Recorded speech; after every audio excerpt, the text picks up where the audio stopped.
There was always like tech decks at Target, and I thought they were cool because I like skateboarding. It's like a mini skateboard that you use with like your fingers. It sounds a little bit weird, but it's like, it really is like a skilled thing. Kids basically are looking at designing a real life skate park in a small 24 by 16-inch footprint.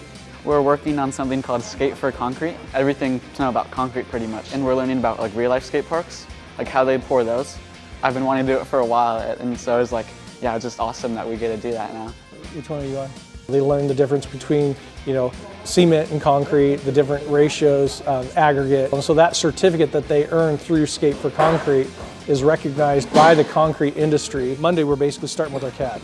It's been kind of cool to see his excitement because he's like, his dream's always been to create a concrete skate park. It just adds a whole other area over here. Kids are designing and building in CAD first, and then they've got their drawings from that to help build their skate park. The depth is probably pretty good too. We just used a square of styrofoam on the bottom, and then we cut out a hole for the bowl. The way that we decided to do it was we would just 3D print the obstacle and then just put concrete on top of it after we attached it to the park. Used a lot of glue. Concrete is really hard to work with. Go for it, yeah. Kind of makes me have like a little bit more like respect for all the concrete workers.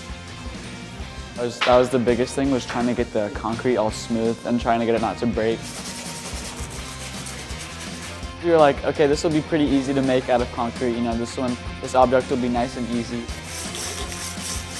But we were wrong, and it ended up being a bigger challenge than we thought. I learn more from hands-on projects. That's something I love about this class a lot, is it's super hands-on.